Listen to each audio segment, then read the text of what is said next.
진짜만 조용히 하시오. 다르다.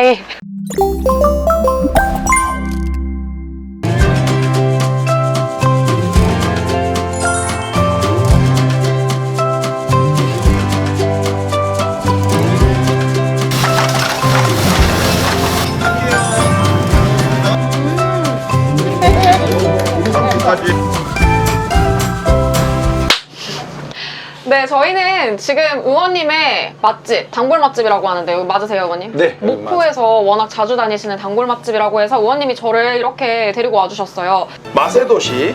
맛의 도시. 맛의 도시. 근데 여기 이것도 이렇게 있어요, 맛의 맛의 도시. 도시. 목포에 오신 걸 환영합니다.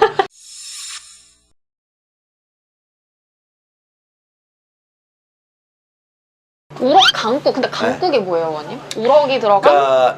그러니까 일종의 젓국이라고 보시면 되는데 일단 우럭을 한 1kg, 2kg 되는 우럭을 꼬독꼬독 말립니다. 꾸덕꾸덕. 방건조보다 좀 더. 그래서 그거를 태양과 바닷바람에 다 맛있게 말린 거를 그대로 넣고 끓이면 이런 뼈한 국물이 나옵니다. 질이. 그니까요, 하얘요. 그래서 뭐 고춧가루나 이런 걸 안 넣고 그냥 그 자체로 끓입니다. 이 국물 먹어본 사람이면 다른 해장국 못 찾습니다. 그럼 이거 술 마신 다음날 무조건 해장하면? 아, 뭐 우리 아까 들어오시면서 보시면 알겠지만 이미 11시인데 다 꽉 차 있고요. 네, 그니까요. 옆에 사람이 방 다 꽉 차 엄청 많아요. 있고요. 진짜 네. 여기 맛집 인정. 그래서 의원님, 요거는 밴댕이회.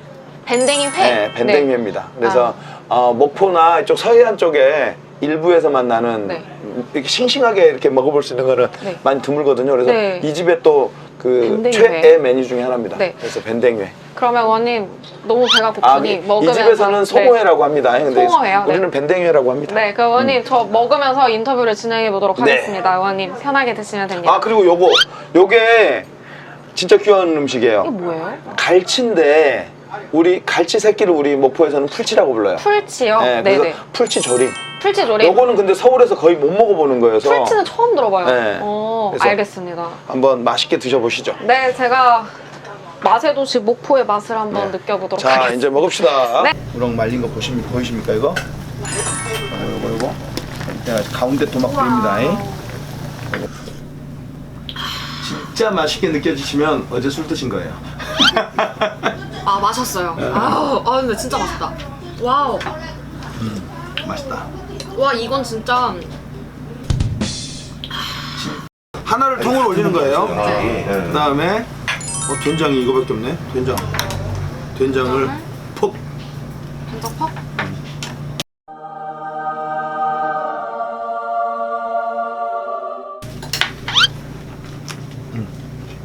잘 먹네.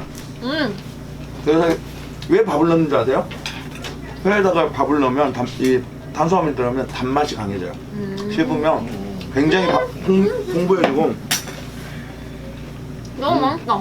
혹시 이 목포 지역에서 국회의원을 하시면서 조금 추진하고자 하는 가장 먼저 입법 과제를 두고자 하는 그런 게 있을까요?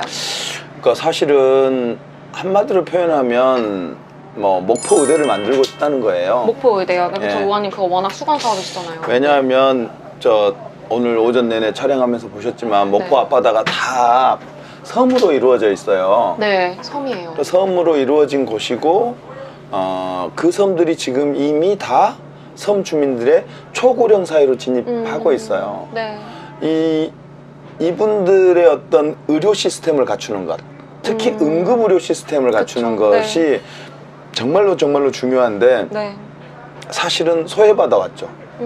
서울이나 수도권 중심으로 다 의료 인력이 다 배치되고 돈이 되니까 그걸로 다 빠져나간 뒤에 여기는 의료 인력이 절대적인 부족 현상에 시달리고 있어요. 우리 어렸을 때 그런 경험들 다 집안마다 한 분씩 있는데 뭐냐면 섬에서 환자가 생겨요. 응급 환자가. 그러면 급하게 이송을 해야 되는데 섬이다 보니까 날씨가 흐리거나 파도가 치면 못 나와요. 그래서 골든타임을 놓쳐서 돌아가시는 경우가 많아요. 근데 어떻게 배를 구해갖고 나왔어, 목포까지. 근데 목포에 병원이 없네? 치료를 못 받네? 그럼 어떡해요? 특히 응급 환자를 응대할 수 있는 네. 그 지원할 수 있는 응급의료 시스템이 굉장히 열악해요. 그러다 보면 광주로 가거나 서울로 가야 되는데 그 사이에 돌아가세요. 그렇죠. 지역을 바꾼다는 거는 그렇습니다. 올라간다는 거는. 그래서 이런 어떤 열악한 의료 환경 때문에 네. 사실은 우리가 30년 이상 우리 목포를 비롯한 서남권의 한이죠, 염원이죠. 그게 그렇겠어요. 이제 그 좋은 병원과 네. 그리고 의료 인력을 양성할 수 있는 네. 있는 의대가 필요하다 이런 게 있었는데 30년 전부터 저희가 이제 의대 유치를 위한 운동을 해온 거예요, 캠페인을. 네. 그러니까 91년도부터인가 시작을 했으니까 지금 30년이 넘었네요. 네. 근데 탈 뻔하다가 좌절하고 이게 30년인 거예요. 그래서 이번에 다시 힘을 모아서 해보자. 그리고 제가 이제 그래서 목포 의대 설립과 대학병원 설립을 위해서 네. 제가 상임위를 보건복지위원회를 선택하지 그러니까요. 않았습니까? 네. 2년을 했고 네. 상반기 2년을 했고 하반기에도 네. 보건복지위원회를 네. 선택한 이유가 사실은 제가 국회의원이 돼서 정말 해보고 싶은 일, 목포의 전남권에 특히 전남 서남권의 의료 빌근형 문제를 해소하고 네. 의료 인력 양성 체계를 갖추는 것, 네. 이거는 정말 해보고 싶은 일이에요. 아니, 의원님이 너무 말씀을 잘해주셨는데 기자들 사이에서 의원님은 목포 의대로 불리세요. 기승전 목포 네, 의대라고. 기승전 목포 의대라고 다들 장난으로 이렇게 막 얘기를 해요. 의원님 얘기가 나오면. 그래서 그만큼 진심이라는 걸 기자들은 잘 알고 있고.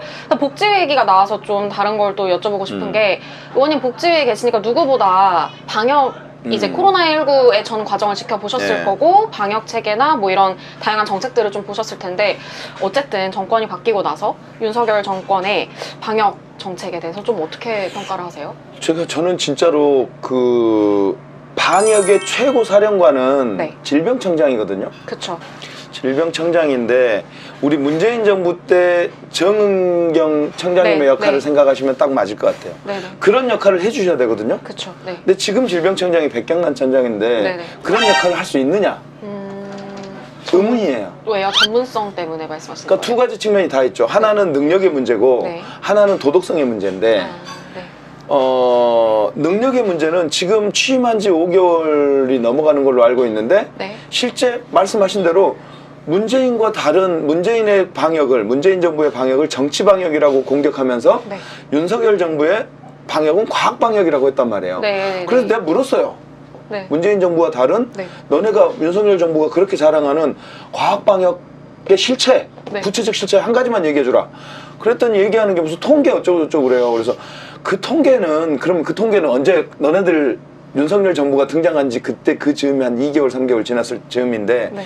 3개월 통계 갖고 너네 방역하는 거 아니지 않냐. 네, 네. 그럼 과거에 코로나가 2020년 1월부터 발생해서 여기까지 오는 3년 동안의 통계 누가 만들어놨니?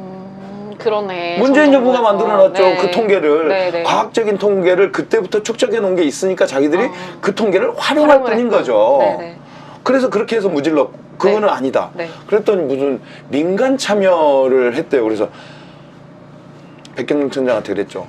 민간 참여는 이미 문재인 정부 시절에 국가 비상대책위원회를 만들었을 때, 그러니까 감염병 예방 대책위원회를 만들었을 때 총리하고 민간위원 한 명을 공동위원장으로 삼았다 우리가. 네, 네. 이미 그래서 그 민간위원장을 통해서 모든 그 민간의 의견들이 네. 수렴될 수 있도록 하는 창구를 이미 만들어놨다. 네, 네. 그게 뭐가 다르냐?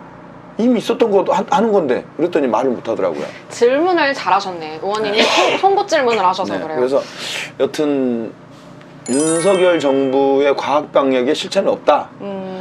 잠깐만 조용히 하시오. 정치 이력이 굉장히 다양하세요. 일단 이거 하나 먹고. 네. 국회의원 하기 전에도 사실 의원님 이것저것 많이 하셨잖아요. 네. 정책 부장관 출신이시죠? 그러니까 7급에서 시작해서요. 7급 구청장 수행비서에 출발해가지고 6급 서울시 정무부시장 네. 비서. 네. 그 정무부시장이 누구였냐? 99년도 20년 전인데 우리 박병석 국회의장님이었어요. 네. 깜짝 놀랐어요. 그 양반 6급 서울시 비서를 네. 했었고 그분을 도와서 국회의원 당선돼서 이제 국회의원 5급 비서관 올라왔고 그 다음에 김대중 대통령 때 청와대 가서 4급 행정관 네. 4급 행정관을 달았고 그리고 나서 이제 김근태 의장님을 모셨죠. 오랫동안 모셨죠. 보좌관으로 네. 돌아가셨는데 네. 모셨고 그러다가 운이 좋아서 이제 박원순 시장님하고 인연이 돼서 서울시 가서 정무보좌관, 정무수석 비서관까지 했고요. 그리고 문재인 정부 들어와서 유은혜 부총리 네. 장관정책보좌관을 했고 그리고 이제 박원순 시장님이 이제 서울시 정무부시장 차관급 서울시 부시장을 시켜서 7급, 6급, 5급, 4급, 3급, 2급, 1급 차관까지 올라온. 와우. 그러고 나서 국회의원이 됐죠. 아니 그럼 거의 모든 정치 이력을 콜렉하셨다고 볼 수 있는 건데. 당, 정, 청, 네. 국회 거기다가 나 한 번은 제가 교수까지 초빙 교수도 잠깐 했었으니까 학까지 뭐 해서 두루두루 경험을 했고요. 네. 그러니까 다른 친구들이나 선배들이 경험하지 못한 것을 그쵸. 좋은 기회가 많았고 운이 좋았다고 생각해요.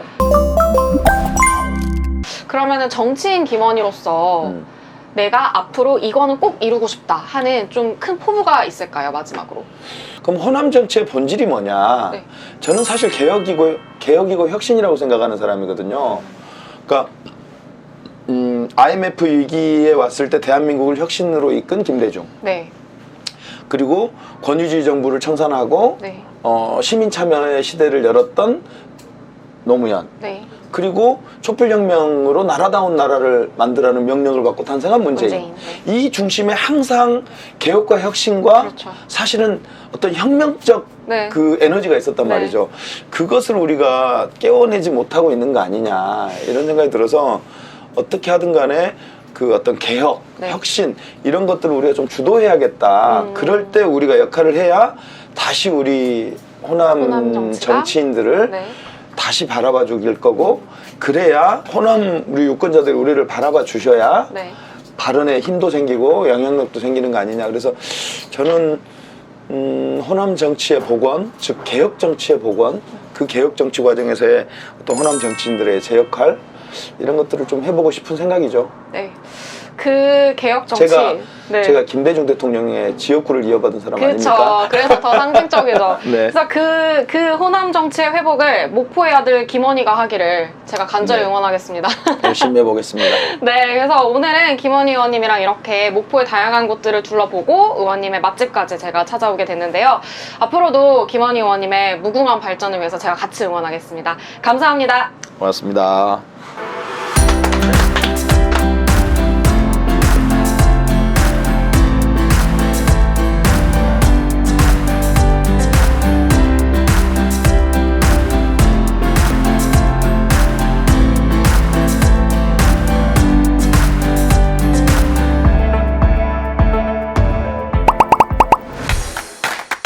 잠깐!